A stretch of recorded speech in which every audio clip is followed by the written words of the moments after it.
இதுதான் வந்து நடக்குது. அதேதான் 20,000 ரூபாய் வச்சு பண்ணாலும் இதே மைண்ட் செட் தான் எனக்கு இருக்கும். ஏன்னா நான் டெய்லி இவ்வளவு பண்ணணும்னு நினைச்சுக்கிட்டு வரேன். அந்த மாதிரி மைண்ட் செட்டோட எப்பவுமே வரக்கூடாது அப்படிங்கிறத ஃபர்ஸ்ட் நீங்க அண்டர்ஸ்டாண்ட் பண்ணிக்கணும்.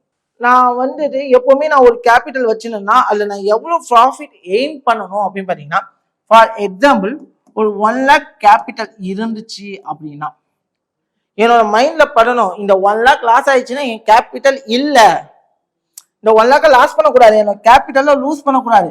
உங்களுடைய மைண்ட் செட்டை கண்ட்ரோல் பண்ணக்கூடிய கேபிட்டல் உங்களுக்கு தேவை. ஃபார் எக்ஸாம்பிள் இப்போ என்கிட்ட 1 lakh கேபிட்டல் இருக்கு அப்படின்னா நான் ஒரு ரிஸ்கா எடுக்க ஒரு அமௌண்ட் எவ்வளவா இருக்கும்னா 1000 ரூபாய் தான் நான் ரிஸ்க் எடுப்பேன். சப்போஸ் இந்த 1 lakhக்கு நான் 1000 ரூபாய் ரிஸ்க் எடுத்தேன்னா எனக்கு 100 ட்ரேட்ஸுக்கான ட்ரேட் ஆப்பர்ச்சுனிட்டி கிடைக்கும். இப்போ இந்த இடத்துல 1 லட்ச ரூபாயில 40,000 ரூபாய் எனக்கு நீங்க ஃபீஸா கொடுக்க தேவையில்லை, அதை கேபிட்டலா வச்சிருக்கீங்க. திட்ட 40 ட்ரேட் எடுக்கிறதுக்கான ஆப்பர்ச்சுனிட்டி கிடைக்கும். ஃபர்ஸ்ட் திங், நீங்க ஃபீஸ் கட்டாம இருந்தா ஒரு 40 ட்ரேட் எடுக்கிறதுக்கான ஒரு ஆப்பர்ச்சுனிட்டி கிடைக்கும். அண்ட் தென் இன்னொரு விஷயத்த நல்லா புரிஞ்சுக்கோங்க, நல்லா தெளிவா மைண்ட்ல ஏத்திக்கோங்க.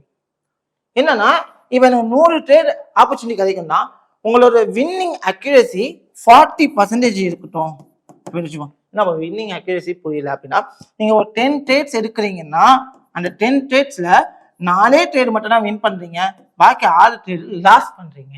4 ட்ரேட் வின் பண்றீங்க, 6 ட்ரேட் லாஸ் பண்றீங்க அப்படின்னா உங்களோட அக்யூரசி 40%. ஓகேவா? 40% அக்யூரசி இருந்தாலுமே நீங்க ப்ராஃபிட்டபிள் ட்ரேடரா ஆகலாம். எப்படி நான் ப்ராஃபிட்டபிள் ட்ரேடரா ஆகலாம் அப்படின்னா ட்ரேடிங் வின்னிங் ஸ்ட்ராட்டஜி பார்த்தீங்கன்னா 1:2. ஸோ அப்போ 1% ரிஸ்க் 2% ரிவார்டு அப்படிங்கிற கேட்டகரியில பண்ணும்போது 4 ட்ரேட் வின் பண்றீங்கன்னா 4 into 2 8%, 6 into 1 6%. ஸோ பேலன்ஸ் எனக்கு எவ்வளவு இருக்கு? 8 minus 6 2% ப்ராஃபிட் இருக்கு. அப்போ என்னோட வின்னிங் ரேட்டு 40% இருந்தாலும் நான் ஒரு ப்ராஃபிட்டபிள் ட்ரேடரா இருப்பேன். அப்போ இந்த 40 ட்ரேட்ல 10 ட்ரேட் நீங்க எடுத்தாலுமே உங்க கையில திட்ட 2,000 ரூபாய் ப்ராஃபிட் வந்து நிற்கும். சீரியஸா பிராங்கா சொல்றேன், 1 வீக்கு.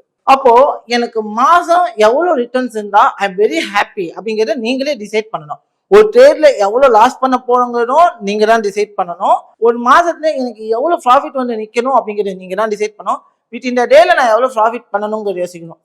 நீங்க அதிகமா ஆசைப்பட்டீங்கன்னா உங்க கேபிட்டல் 0 தான் ஆகும். நான் எப்பவுமே ஒரு பிசினஸ் மேனா, ஒரு ஸ்டாண்டர்ட் பிசினஸ் மேன் என்ன திங்க் பண்ணுவாங்க, ஃபார் எக்ஸாம்பிள் நான் என்ன திங்க் பண்ணுவேன்னா ஒரு மாசத்துக்கு ஒரு 3 to 10% ரிட்டர்ன்ஸ் எனக்கு இருந்தா போதும். 3ல இருந்து ஒரு 10% எனக்கு ரிட்டர்ன்ஸ் கிடைச்சா போதும்.